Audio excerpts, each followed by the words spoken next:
Voici un extrait de Pertinent, tout ce qu'on reproche au christianisme, un livre de Chris Dickinson aux éditions Urania.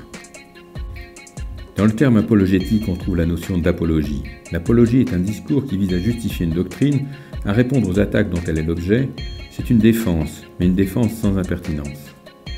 En effet, lorsque Pierre encourage les croyants à répondre à leurs adversaires, il les appelle à le faire avec douceur et respect.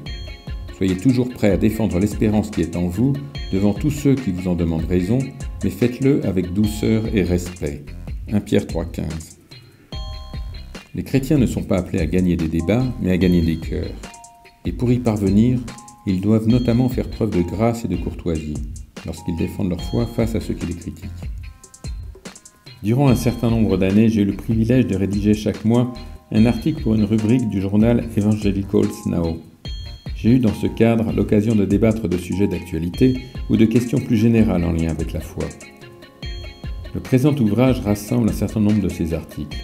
Ils peuvent être lus à la suite, mais aussi individuellement, au gré des intérêts du lecteur.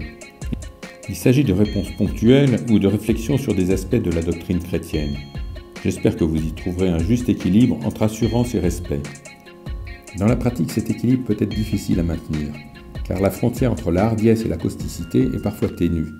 Certaines fois, nous pensons avoir été courtois, mais pour notre interlocuteur, nous avons été désagréables.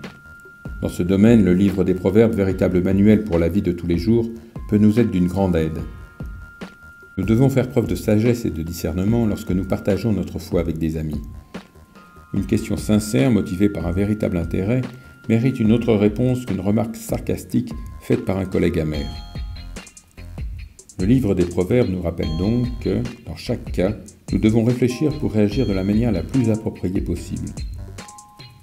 N'oublions jamais que nous sommes des ambassadeurs pour Christ. Qu'affirmons-nous au sujet de Jésus par nos paroles, notre manière de parler et notre comportement ?